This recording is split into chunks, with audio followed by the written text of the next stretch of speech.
Welcome back to another rebuild here on NBA 2K23 Next Gen. In today's video, we're doing part 2 of yesterday's rebuild when we traded Pascal Siakam to the Atlanta Hawks, and today we have the Toronto Raptors side of that. And obviously the news broke a few days ago that the Atlanta Hawks and the Toronto Raptors have started having some conversations surrounding a possible Pascal Siakam trade. Now, if I had to sit here and say how likely I think this would be, for it to actually happen, I'd say like 25%.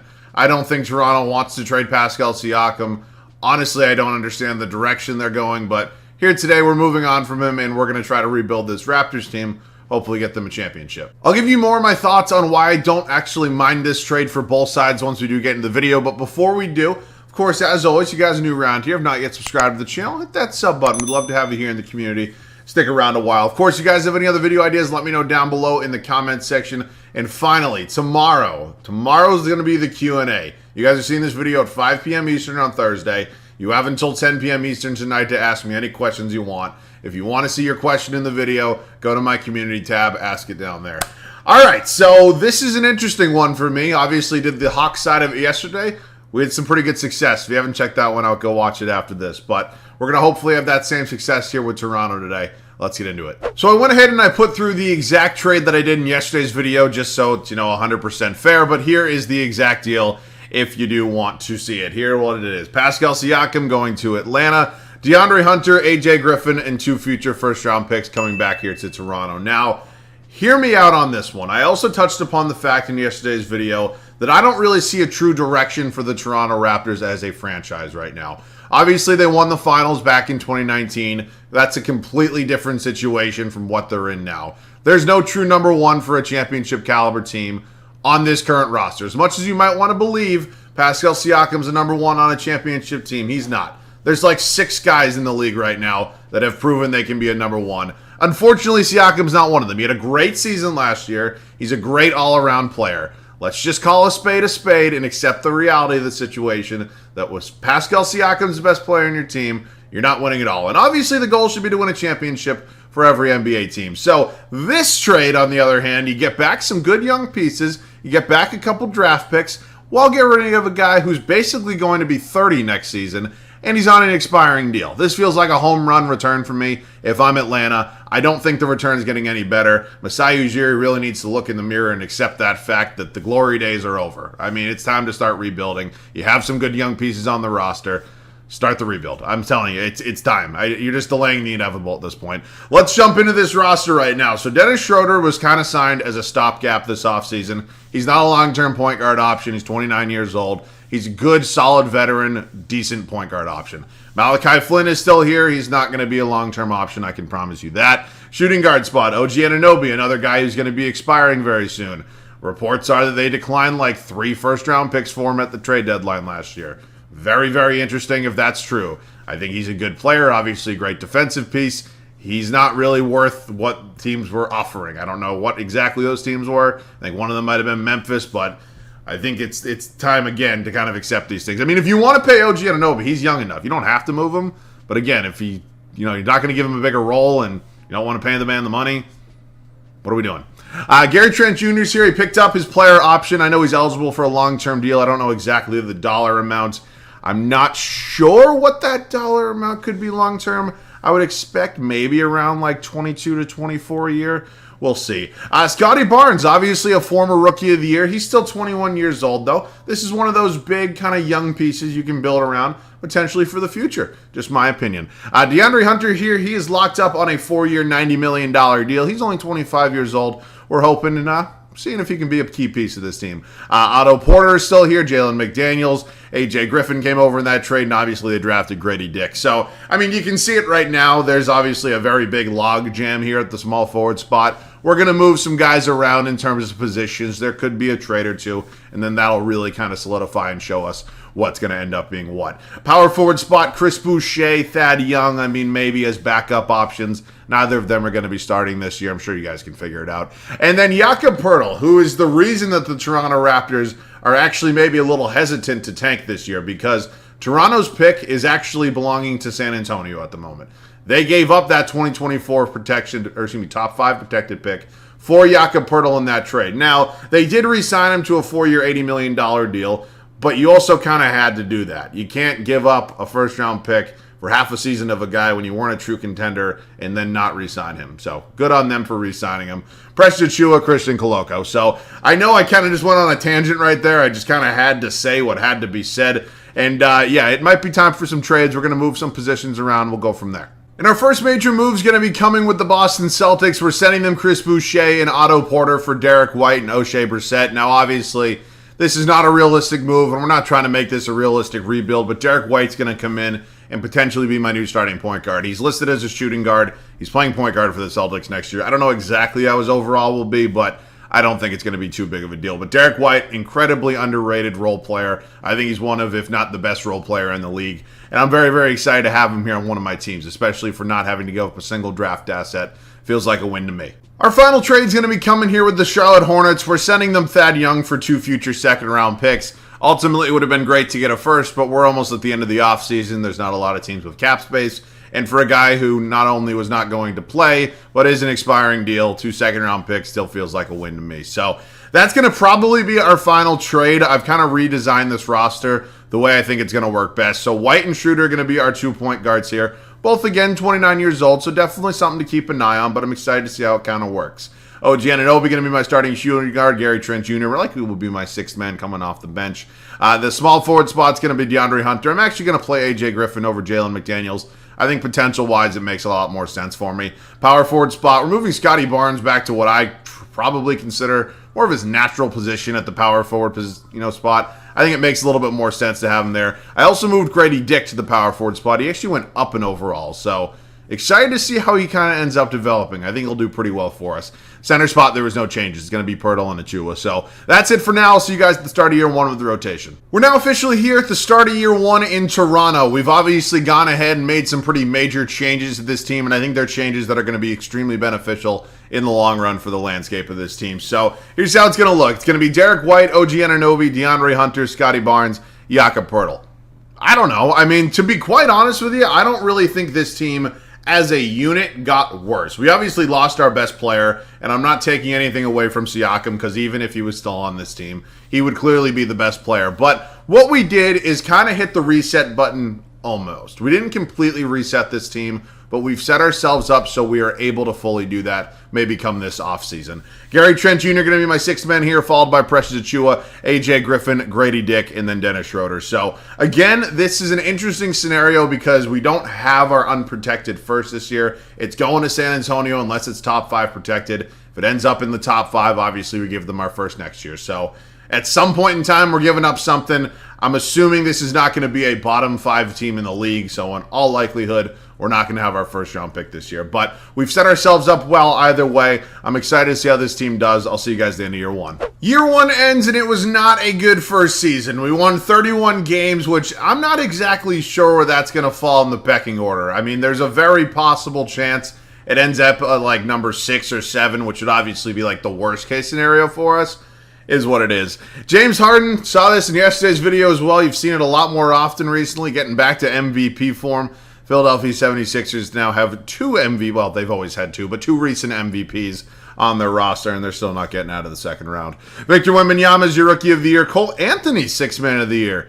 You don't see that one too often. Evan Mobley's your DPOY. Daniel Gafford, Most Improved. Good to see. I like Daniel Gafford. And our old friend Nick Nurse winning Coach of the Year over there in Philadelphia. So let's take a look at the full standings. Where do we fall in line? We end up as the 2nd worst team in the East, and we are projected right now to have around the 4th overall pick. To be fair, we have the same exact record as the Wizards and Hornets, though. This draft lottery is going to be an absolute shit show for us. As expected, there's really no true number 1 scorer on the roster, and honestly, that's exactly the way I expected it to play out. I mean, there's a couple guys on here you can make a case as a number 2, maybe a number 3, potentially a lot of number 4s. It is what it is. We're going to make some executive decisions come off-season time. Obviously, we're not in the playoffs. So let's sim through this real quick, see what ends up happening. It is going to be a Pelicans and a Sixers finals. Wow, I said they would never get out of the second round. Look what happens. Sixers sweep Joel Embiid at the age of 30. Finals MVP. Good for Joel Embiid. I hope he gets one at some point in time. All right, so draft lottery. I mean, this is basically the most important moment of this video for us. I mean, it's going to kind of set the tone. As you can see, we're projected number 5 right now. The Spurs literally have 3 top 5 projected picks. What's going to end up happening here? And we end up, oh my God, it fell to number 8. So we're not going to have our pick, but we don't have to give up our first next year. Still, at the end of the day, we got Jakob Poeltl. That's not a good win. That's not a good return. Which is also one of the reasons why I think Massa Ujiri is a little bit hesitant to make any sort of Pascal Siakam trade, start any sort of rebuild. Because obviously, you know, you trade away your best player, you're going to be a little bit worse. Makes sense. All right, let's get into it right now. In terms of staff signing, I know they signed a new coach in the offseason. Darko here has some pretty tough ratings. I'm not going to lie to you. I mean, I don't know. No, this is a style for a rebuild. It just has to be. I mean, especially with the way this team's built, it feels like it has to. All right, so up to the draft. Obviously, we're not going to have our 8th overall selection, which is a little bit unfortunate, but there's definitely some other things we can do here. We have number 28 from the Atlanta Hawks. I believe that was obviously from the Siakam trade. We have 23 in round 2 from the Boston Celtics. So, yeah, I think it's time to make some moves. Okay, we just pulled off a very, very big trade with the Indiana Pacers, and we got ourselves a franchise player here in Tyrese Haliburton. And I honestly didn't think they were going to take it. That's why I didn't talk. But it was Derek White, Dennis Schroeder, Jalen McDaniels, our first-round pick this year from Atlanta. It was like number 28 or whatever. And our first-round unprotected pick in 2026.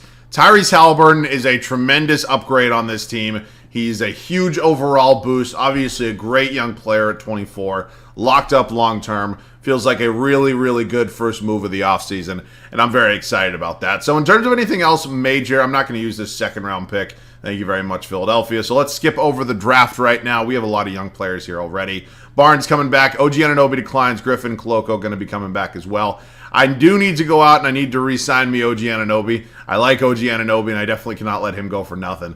Same thing said about Precious Achiuwa. Do not just want to let him leave. So let's start spending some money.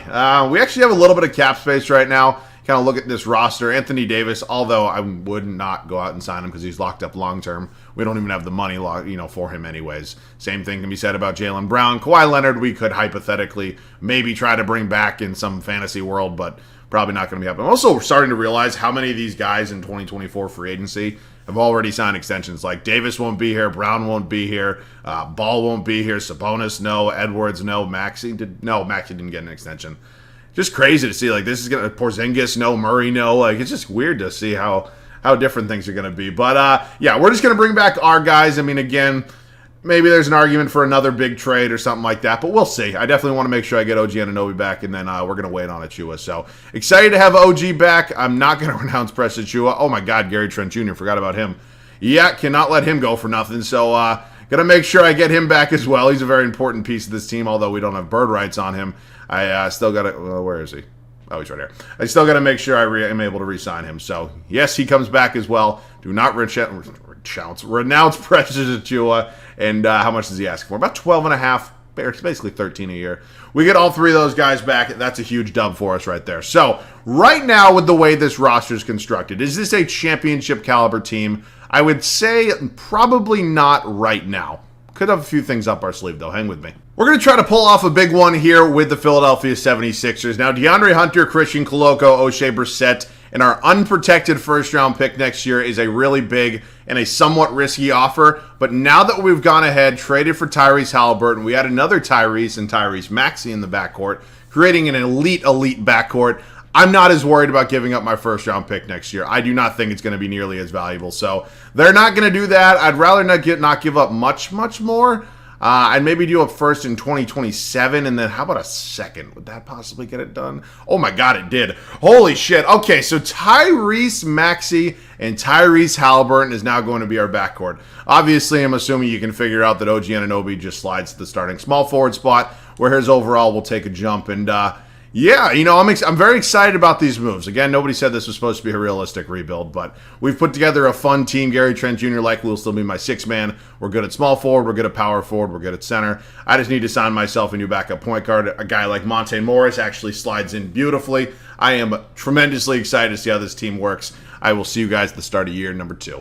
After a subpar and disappointing first season for us here in Toronto, we went ahead and made some major moves. We've completely reworked this backcourt. We have the backcourt of Tyrese now. Very, very excited to see how these two fit together. And this team is definitely on the up and up. It's going to be Tyrese Halliburton, Tyrese Maxey, OG Anunoby, Scotty Barnes, and Jakob Poeltl. The bench unit's pretty good itself. It's going to be Gary Trent Jr., AJ Griffin, Grady Dick, Precious Achiuwa, Monte Morris. I like it a lot. I really do. I think everything's going to be much better than it was last year. I will see you guys at the end of year 2. 59-23 is the record for the second season here in Toronto. Obviously, a complete 180 from how we were last year. And we are hoping to make a very long and a very successful playoff push here in the Eastern Conference. Luka Doncic, that's his first career MVP. 0.3 rebounds off of a triple-double. Cody Williams is your Rookie of the Year.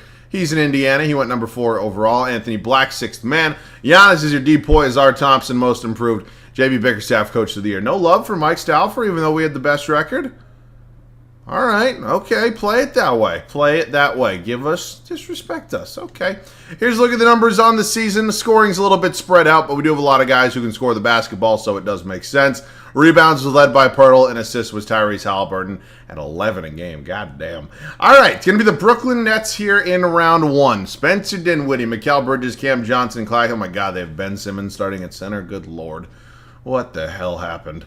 And we win in 6. Moving on to the Celtics. This is obviously a very, very good team and a team that makes me a little bit nervous because, I mean, the Jays are one of the best duos in basketball yet in Porzingis. It might be the best trio in basketball, and that's definitely not the easiest 4 seed. We are currently 2-2 with them. We go down 3-2, and we lose 4 straight after winning the first 2 games. Well, you got a rematch. You got Celtics Warriors. Celtics win this time, JT Finals MVP. All right, so there's a couple other things to do before we enter this final season. There's a couple other big decisions to make, and I plan on making the most out of this opportunity. Pacers, Bulls, Nets, Sixers, and Trailblazers is your top 5. Let's take a look at staff signing. We're good with Mike Stauffer. And then up to the draft where I'm not sure. We obviously traded away our first-round pick when it had value, which was great. And we have no other first-round picks. That's fine. No rookie's going to help this team. Griffin and Dick coming back, good, 2 good bench pieces. Scotty Barnes enters free agency, basically 90 overall. We cannot just lose that man for nothing. And yeah, I mean, it's not. If we had money, I'd maybe go out and try to get like Giannis or Tatum or Mitchell, but we don't have money, and I'm not going to blow up this roster. So let's just bring back Scotty Barnes. He's restricted. He wasn't going anywhere anyway, so let's just qualify him. Okay, cool. At this point in time, I think there's one more trade to make. I'll see you guys when I find it. Not sure if it's entirely possible to go out and trade for Domantas Sabonis, but he is now in Detroit, and I would love to have him here in Toronto. Jakob Poeltl, Precious Achiuwa is my offer so far, and basically about every single draft pick I have remaining, just because this is the final season, and yeah, I think he'd be a huge upgrade. So they're not taking this. How about a second? Oh my God, a second worked again. Holy shit. Well, we just gave up a lot, but adding Sabonis is a really, really big addition to this team, and I'm feeling good right now. We do need to find ourselves a new backup center at this point. Oh, it's interesting. Honestly, Mo Wagner is good enough. All right, welcome to the team. See you guys at the start of the 3rd and final year. After falling short once again, we go ahead and make another major trade, this time acquiring Domantas Sabonis from the Detroit Pistons. He slides into our center spot, and honestly, this team is getting me very, very excited. It's Tyrese Halliburton, Tyrese Maxey, OG Anunoby, Scotty Barnes, Domantas Sabonis. Bench unit's going to be led by Grady Dick. He takes over 6th-man responsibilities. AJ Griffin, Gary Trent Jr., Monte Morris, Mo Wagner. An incredibly deep team with some incredibly talented players. I'm excited to see how this year goes. I want a championship. Our final season ends here in Toronto as we go 69-13. Nice. Giannis wins another MVP. This time he does it in New York. Interesting. Cooper Flagg's your Rookie of the Year in Philadelphia. Chet Holmgren, 6th Man of the Year. Victor Wembanyama is your DPOY. Kobe Buffkin, Most Improved. And Mike Stauffer gets a Coach of the Year. He probably should have got it last year, but it is what it is. I will take it. We had the best record in the East and best record in all of basketball. Let's take a look at the numbers on the year. And, yeah, I mean, as expected, it was relatively, I don't want to say even, but more even than what you would typically see.